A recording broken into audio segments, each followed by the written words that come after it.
Hello cooking lovers, welcome to our channel Summi and Jemis kitchen. আজকে আমাদের একটা রেসিপি যেটা খুব সহজেই তৈরি হয়ে যাবে। তো গরম ভাতে একদম খুব ভালো জমে যাবে।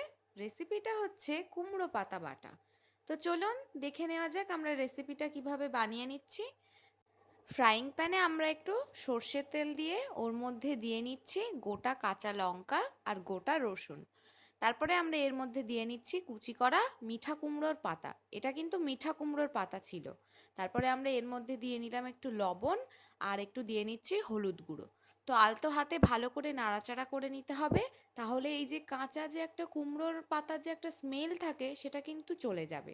আমাদের চ্যানেলে কিন্তু খুব সহজ সহজ রেসিপি আছে। আমরা চেষ্টা করি একটু সহজ সহজ রেসিপি দেওয়ার, যেমন ধরুন ওই পুঁইশাক পাতা বাটা, কাঁচা পটলের খোসা বাটা। পাতাটা আমি মিক্সার গ্রাইন্ডার জারের মধ্যে রেখে দিয়ে ঠান্ডা করতে দিলাম। তারপরে আমি ফ্রাইং প্যানে আবারও একটু অল্প পরিমাণ তেল নিয়ে নুন হলুদ দেওয়া চিংড়ি মাছগুলো ভালো করে ভেজে নিচ্ছি।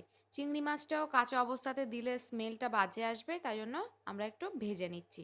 চিংড়িটা খুব কড়া করে ভাজবেন না, হালকা হালকা লাল হলেই চিংড়িটা তুলে নেবেন।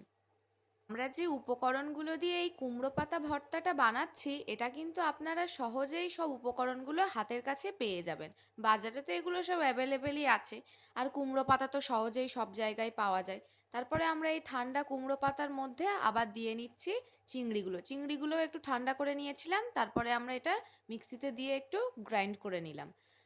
ফ্রাইং প্যানে আবার একটু অল্প পরিমাণে তেল দিয়ে এর মধ্যে দিয়ে দিলাম গোটা সর্ষে আর একটু দিয়ে নিচ্ছি শুকনো লঙ্কাটা আমি ভেঙে দিয়েছিলাম, তাহলে ভেতরের ঝালটা একটু বাইরে বেরিয়ে আসবে। তারপরে আমরা ওই বাটা চিংড়ি আর কুমড়ো পাতাটা এর মধ্যে দিয়ে দিচ্ছি, দিয়ে খুব ভালোভাবে নেড়ে চেড়ে নিতে হবে।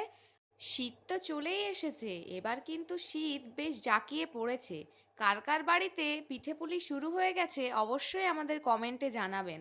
আমাদের চ্যানেলে কিন্তু এখনও পিঠেপুলির কোনো রেসিপি দেওয়া হয়নি, আপনারা যদি দেখতে চান অবশ্যই কমেন্ট করে জানাবেন। এখন তো খেজুরের গুড় আখের গুড় সব খুব সুন্দর পাওয়া যাচ্ছে। আমি তো কলেজ যাওয়ার সময় দেখছি সব মাঠে ঘাটে কি সুন্দর সব ভাঁড় বেঁধে গুড় মানে সবাই সংগ্রহ করছে। আমি তো কোনোদিন দেখিনি, এখন আমি নতুন দেখছি, সত্যি খুব ভালো লাগছে বেশ। তো রেসিপিটা রেডি হয়ে গেল, ভালো লাগলে অবশ্যই লাইক কমেন্ট শেয়ার করে দেবেন।